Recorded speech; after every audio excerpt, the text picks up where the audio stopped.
안녕하세요. 사진이좋아 채널의 사진작가 박용주입니다. 오늘은 조리개와 렌즈에 대해서 한번 알아보겠습니다. 조리개는 렌즈에 달려 있고요. 빛이 통과하는 구멍의 크기를 조절하여 렌즈를 통과하는 빛의 양을 조절하는 장치입니다. 조리개 수치는 F값, F 넘버 값이라고도 하고요. F값으로 표시가 됩니다. 이 F값은 렌즈의 밝기를 표시하는 단위가 됩니다. 그럼 렌즈의 밝기는 뭐냐? 렌즈의 구경의 크기를 렌즈의 밝기다 이렇게 보시면 되고요.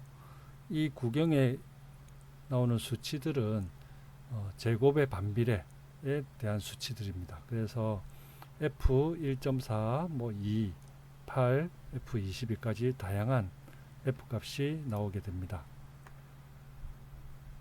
그래서 렌즈에 보면 원래 이렇게 F값이 표시가 되어 있습니다. 그럼 조리개는 F값으로 표시가 된다고 말씀드렸는데요. F1.4, 2.0, 2.8, F4, F5.6, 8.0, 11, 16, 22, 32, 64까지 다양한 F값이 표기가 됩니다. 근데 요즘 디지털화되면서 굉장히 많은 수치, 세분화된 수치, 1.4 다음에 1.8, 2.0 다음에 2.2 이런 식으로 세분화되어서 F값이 조절되고 있습니다. 조리개는 구멍의 크기로 빛의 양을 조절하는 기능이 되겠습니다. F 수치가 작을수록 조리개 구경은 커진다. 이렇게 F1.4는 굉장히 렌즈의 거의 대부분을 사용한다고 보시면 되고, F64는 굉장히 작은 바늘의 한 3배 정도 크기의 구경이 되겠습니다. 그러면 이렇게 큰 구경에서는 순간적으로 빛이 많이 들어올 것이고, 이 F 구멍이 작으면 오랫동안 빛이 들어와야 사진의 적절한 노출이 이루어지게 됩니다.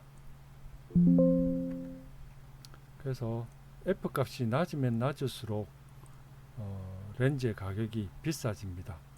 그래서 보통 가지고 계신 렌즈를 보시면 아마추어는 F3.5 최저가 거기서부터 시작이 될 것이고요. 고급 렌즈들 갔을 때 F1.4, F2 이 정도의 수치가 나오게 됩니다. 그래서 저희가 아웃포커싱 사진을 촬영하기 위해서는 여러 가지 구성 요소가 맞아야 되는데요. 첫 번째로 렌즈가 최대 개방되어야 된다. 이 말은 렌즈가 가지고 있는 최저 조리개, 조리개를 맞추시고, 그 다음에 망원 렌즈, 초점이 길면 길수록 35mm보다는 200mm가 훨씬 더 포커싱이 잘 됩니다. 그리고 카메라와 피사체와의 거리를 제일 가깝게, 가능한 가깝게. 그래서 대상이 카메라하고 가깝게 있어야 되고요. 또 피사체하고 배경하고 거리가 멀면 멀수록 포커싱이 잘 됩니다. 그래서 조리개 값이 낮은 조리개일수록 아웃포커싱이 될 확률이 높고요. 일반적으로 우리가 가지고 있는 렌즈들은 F값 5.6 정도가 나옵니다. 그래서 뒤에가 흐려지긴 하는데 어떤 형태가 있는지 알아볼 수 있을 정도가 되죠. 같은 날 지난 시간에 본 사진인데요. 같은 날 공원에서 사진을 찍었을 때 아웃포커싱을 하기 위해서는 피사체가 렌즈에 가까이 있어야 되고 배경은 멀어져야 됩니다. 이때 조리개는 최대 개방을 하고요. 셔터 속도는 640분의 1초가 나왔습니다. 일반적으로 우리가 가진 렌즈로 찍게 되면 조리개가 5.6 정도 됩니다. 그러면 250분의 1초로 촬영을 하게 되고요. 뒤에가 나무의 형태라든지 이런 것들이 은은하게 보여지게 됩니다. F값이 10이 되면은 셔터 속도는 80분의 1초가 되고요. 이때는 형태가 조금 더 또렷하게 보이는 사진이 찍히게 됩니다. F값을 22로 두게 되면 15분의 1초, 이럴 때는 삼각대를 사용해서 찍으셔야 흔들리지 않은 사진을 찍게 됩니다. 그래서 15분의 1초로 찍었을 때 가까운 곳에 있는 사진 피사체도 선명하게 찍히게 되고, 어느 정도 거리가 있는 사진들 피사체도 또렷하게 사진이 찍히게 됩니다. 초점 거리에 따른 화각의 변화입니다. 작은 미리수로 찍었을 때는 넓은 화각을 보이고, 망원처럼 긴 미리수로 찍게 되면은 화각이 굉장히 좁아집니다. 그래서 긴 초점 거리 망원으로 찍게 되면 화각이 좁습니다.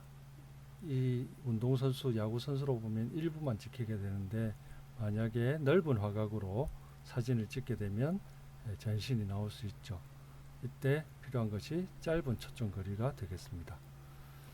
그럼 센서로 보면 풀프레임 카메라가 크롭 바디 센서보다 좀 더 넓은 화각을 가지고 있습니다. 지난 시간에 보여드렸던 사진인데요. 짧은 미리수에서는 이렇게 전체가 다 보이는 그런 사진 찍으실 수가 있고, 미리수가 점점 커질수록 확대가 되어서 사진이 찍혀지는 모습을 보실 수 있습니다. 그럼 카메라 모드는 우리 조리개 우선 모드가 되는데요. A 모드가 되겠습니다. 니콘은 A 모드, 캐논은 AV 모드. 조리개는 사용자가 미리 고정해 놓은 상태로 카메라가 적정 노출을 찾아 셔터 스피드를 자동으로 조절한다. 나는 아웃포커싱 사진을 찍고 싶다고 하면 조리개 값을 최대한 개방을 하시고 고정값이 되는 것이죠. 그러면 셔터는 자동으로 카메라가 조절해서 아웃포커싱 사진을 찍어주게 됩니다. 렌즈의 종류. 렌즈는 어안 광각 렌즈, 표준 렌즈, 망원 렌즈 이렇게 나누어집니다. 그래서 아마추어 사용자들은 주로 낮은 미리수의 표준 렌즈와 망원 렌즈 두 가지를 가지게 됩니다. 렌즈는 단 렌즈가 있고요, 줌 렌즈가 있습니다. 단 렌즈는 한 가지의 미리수만 가지고 촬영할 수 있는 렌즈고요. 장점은 한 가지 미리수만 가지고 있기 때문에 화질, 선예도가 좋다 이렇게 표현할 수가 있겠고, 단점은 촬영자가 적당한 구도를 위해서 앞으로나 뒤로 움직여서 왔다 갔다 하면서 촬영을 하셔야 됩니다. 줌 렌즈는 줌 기능을 통해서 화각이 조절 가능합니다. 확대 축소가 가능하죠. 그래서 배율이 높을수록 화질은 떨어질 수밖에 없습니다. 대표적인 줌 렌즈로는 2470 또는 70-200mm가 가장 좋은 줌 렌즈가 되겠습니다. 다음은 렌즈 정보 보는 법입니다. 먼저 이 렌즈를 보면 시그마에서 만든 렌즈고 2470 줌 기능이 있는 렌즈고 1대 2.8 밝기가 2.8 F값을 가지는 렌즈다 보시면 되고요. 24mm일 때도 2.8 F값, 70일 때도 최저 조리개는 2.8, 굉장히 좋은 렌즈입니다. 파이 지름은 82mm고요. 다른 필터 같은 걸 끼우실 때 82mm 짜리를 사시면 되겠습니다. 이 렌즈는 캐논 줌 렌즈고요. EFS 초점이 자동 초점이 되는 1855mm, 18mm일 때 3.5, 55mm일 때 5.6의 F값을 가지는 렌즈입니다. 반지름 값은 58mm 렌즈가 되겠습니다. 다음 시간에는 셔터에 대해서 알아보도록 하겠습니다. 감사합니다.